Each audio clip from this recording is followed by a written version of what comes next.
வணக்கம் சார். வணக்கம் சார், இப்போ திமுக காங்கிரஸ் கூட்டணிக்குள்ளே பிளவு ஏற்பட்டுட்டு இருக்கு.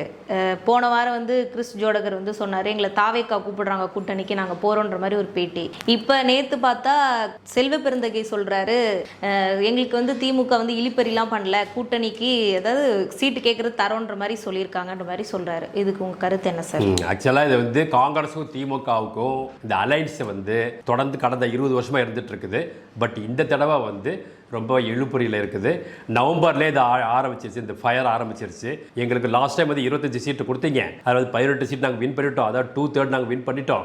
அதனால் இந்த தடவை எங்களுக்கு 40 சீட்டு வேணும் அப்படிங்கிறது ராகுல் காந்தியோட அழுத்தம், திமுக மேலே ஒரு அழுத்தம். இது பேச்சுவார்த்தை தொடர்ந்து போய் உச்சக்கட்டத்தை வச்சு நேற்று நுங்கம்பாக்கத்தில், இஃப் ஐம் ரைட், நுங்கம்பாக்கத்தில் ஒரு 5 ஸ்டார் ஹோட்டல், ஓகே, எனக்கு தெரிஞ்ச தாஜ் ஹோட்டல் இருக்குது அங்கே.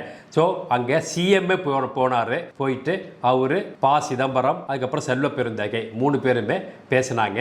பேசுறதில்ல சார். ராகுல் காந்தி சொல்றது 40 சீட்டு கொடுக்கணும், 2 ராஜ்யசபா சீட்டு கொடுக்கணும், அப்புறம் எங்களுக்கு மந்திரி பதவி கொடுக்கணும் வெற்றி பெற்றா அப்படின்னு சொன்னாங்க. அதுக்கு ஸ்டாலின் நோவே, அது மாதிரி கொடுக்க முடியாது அப்படின்னு சொல்லிட்டார். அதே மாதிரி 40 கொடுக்க முடியாது, லாஸ்ட் டைம் 25 கொடுத்தோம், இப்போ 30, இது 27 கொடுக்குறோம் அப்படிங்கிறாங்க. 27 பண்ண முடியாது, 30 வேணும் அப்படின்னு சொல்லி தென் அதில் கூகுள் மீட்டில் போட்டு நம்ம கார்கே காங்கிரஸ் தலைவர் அவர் இவங்கெல்லாம் 3 பேர் பேசி நேற்று எல்லாம் நடந்த விஷயம் இது திரும்பி நடந்தது. ஓகேவா? இதில் கடைசி என்ன சொல்றாங்கன்னா, ராகுல் காந்தியோடது என்னன்னா, அவருக்கு கடைசின்னா நமக்கு 30 சீட்டு கொடுக்கட்டும், அப்புறம் 2 ராஜ்யசபா சீட்டு, 1 ராஜ்யசபா சீட்டு இப்போ இந்த வருஷம் 26ல், அடுத்த ராஜ்யசபா சீட்டு 27 கொடுக்கட்டும், பரவாயில்ல, that's not a problem. But பதவி திமுக வெற்றி பெற்றால் நமக்கு பதவியில், அதாவது மினிஸ்டர் பதவியில் நமக்கு நம்மளே சேர்த்துக்கணும், நமக்கும் மினிஸ்டர் பதவி கொடுக்கணும் அப்படின்னு. இது முடியாது அப்படிங்கிற. அப்போ அவர் கேட்ட கேள்வி என்னன்னா, இது லோக்சபா எலெக்ஷன் வரும்போது கடந்த 20 ஆண்டு ஆகட்டும், அதுக்கு முன்னாடி ஆகட்டும், அதாவது 99லேருந்து 2004 வரைக்கும் பிஜேபி அலையன்ஸ் இருந்தாங்க. யாரு? திமுக. அப்பயுமே 8 சீட்டு 8 மினிஸ்டர் பதவி கிடைச்சது உங்களுக்கு. டிஆர் பாலு, இந்த அழகிரிக்கு கொடுத்துருந்தாங்க, இந்த மாதிரி பதவி கொடுத்துருந்தாங்க. அது மாதிரி நம்ம இருக்கும் போதும், காங்கிரஸ் நம்ம இருக்கும் போதும் நம்மகிட்டே அவங்க பதவி வாங்கிட்டாங்க. அதாவது மினிஸ்டர்ல நம்ம அவங்க கொடுத்துருக்கோம், பதவியில் இடம் கொடுத்துருக்கோம், ஷேரிங் பண்ணியிருக்கோம். ஏன் அசம்பிளி எலெக்ஷன் மட்டும் வந்தால் நம்மள ஓரம் கட்டுறாங்க, நம்மளுக்கே கொடுக்கறது இல்லை.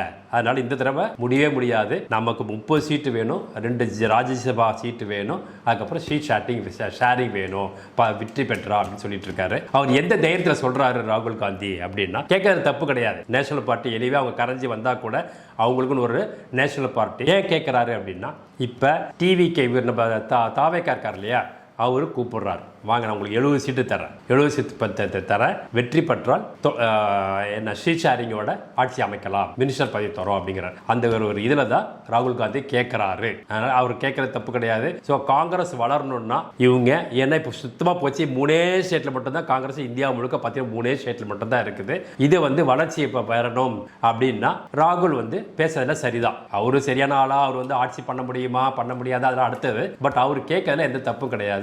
இனி இப்போ திமுக கையில் தான் இருக்குது, இவங்களை வச்சுக்கலாமா வேண்டாமான்னு. பட் நேத்தி பேச்சை பொறுத்த வரைக்கும் ஸ்டாலின் சொன்னா போனா போகட்டும் அப்படிங்கிற மாதிரி தான் இருக்காரு.